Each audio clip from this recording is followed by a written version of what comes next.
안녕하세요. 장창창TV.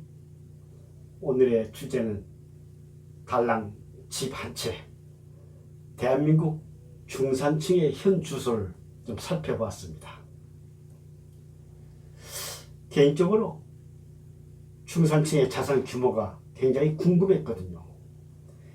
베이비 부모 세대인 우리는 전세대, 후진국의 상황을 개발도상국이라는 경제개발 단계를 거쳐서 중진국 대열에 합류하면서 초고속 성장을 주도하는 경제의 발전 이뤄낸 산업시대의 주역으로 살아왔다고 우리 세대를 그렇게 얘기하고 있습니다. OECD 통계에 따르면 중산층 가구는 20%대로 떨어져서 낮은 수준임에도 선진국의 지표 대회에서 우리는 당당히 10위권이라는 상위의 경제력을 보여주고 있지요. 한 번도 나의 조국 대한민국이 선진국을 자부하기에는 막연히 부족한 나라라고 생각이 오면서 저는 살아왔습니다. 여러분들은 그렇게 선진국을 떳떳하다고 자부하셨나요?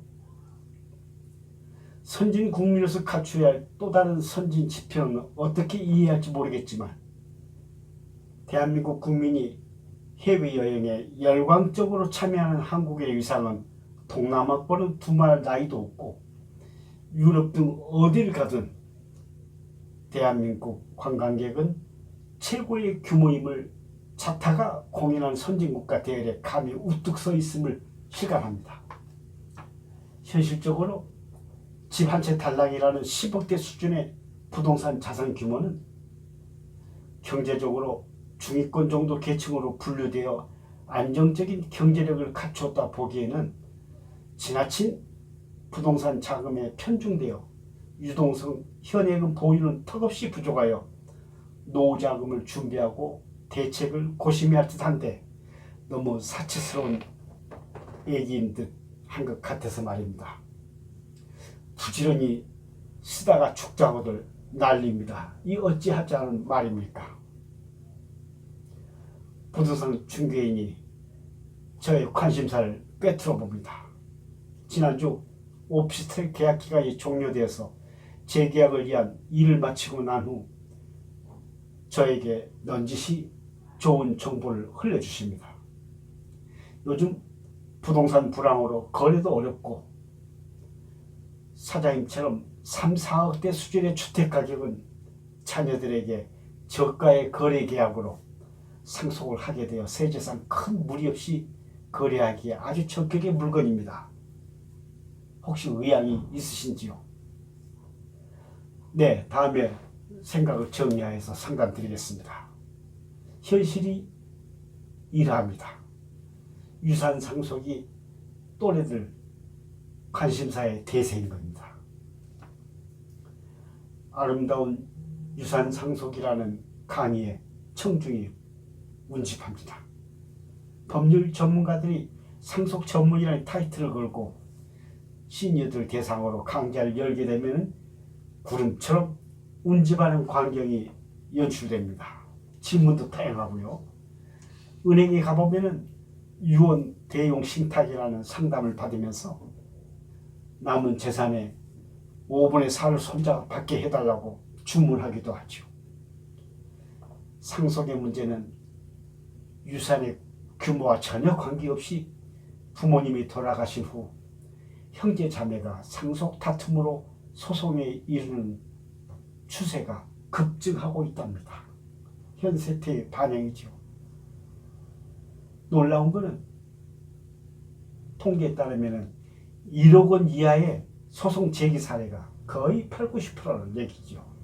큰 유산도 아닌 유산을 가지고 형제 자매 간에 소송이 일어난다는 얘기를 말씀드린 겁니다. 도대체 아름다운 유산이라는 강의 제목이 삐끼성 주제가 아닌가 이런 생각을 해볼 정도입니다.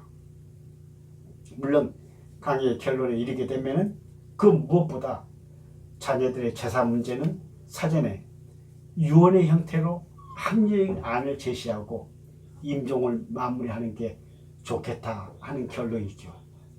참 부모의 입장에서 조그마한 유산도 그럴지언데 그것도 다툼의 씨앗을 낳는다면 잘 귀담아 두어야 할 대목인 것 같습니다. 그래서 우리 또래들 모임에 나가면 온통 북유럽 여행, 크루즈 여행 등 체력을 앞세워 더 거동이 불편하기 전에 마음껏 쓰다가 죽는 게 여한이 없는 듯 난리법석이랍니다.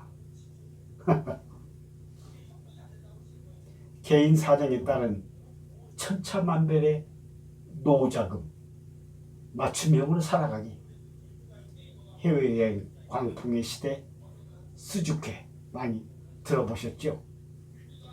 교직원, 군인연금 수혜자를 제외한 일반 직장인들의 군인연금, 국민연금 수령 규모는 대부분 100만 원 이하 정도라는 현실 속에서 100세 시대를 맞이하며 노후의 의료비 과다로 노후 파산에 이른다는 일본의 초고령 사회 경고의 메시지를 강 건너 불구경으로 볼 수만은 없는 듯 하는데 말입니다. 흔한 얘기로 60평생 현역으로 열심히 일하며 일구어낸 자산 규모가 이 정도라면 팔자련이 하고 맞추어서 사는 경제활동이 최선이란 얘기입니다. 자칫 이거다 저거다 일확천금의 기회를 탐하다가 늦은 나이에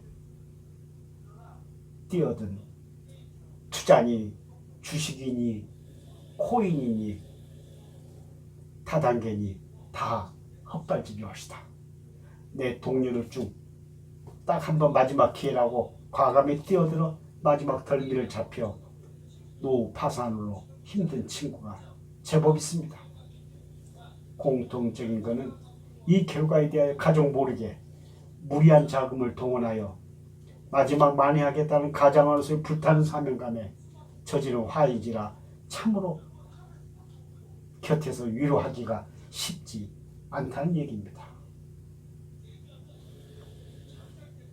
주택연금, 명예 홍보대사, 또 금년에도 예외 없이 위촉장을 받았습니다.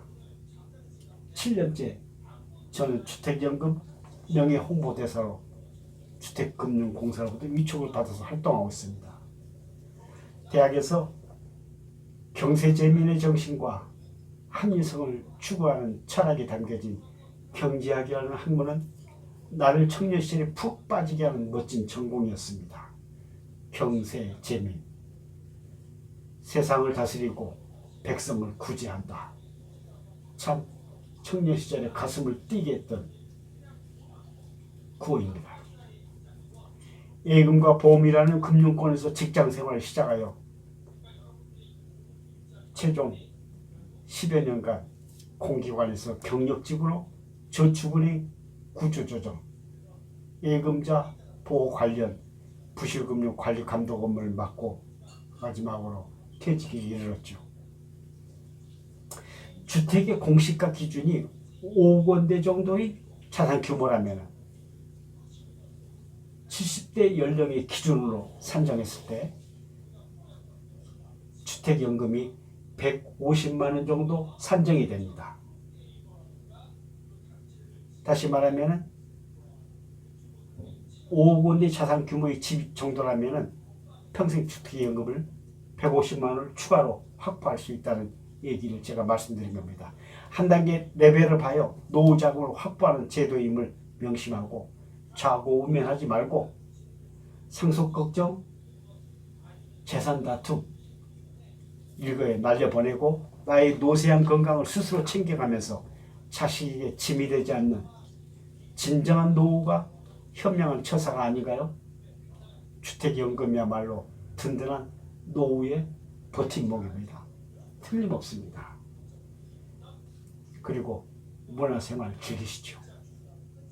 창창창 TV 문화예술 극단 도티 뮤지컬 맘마팀이 지난 국회 수상에 이어 6월 18일 신도림 공연을 앞두고 열심히 연습하는 짧은 장면을 영상에 담았습니다.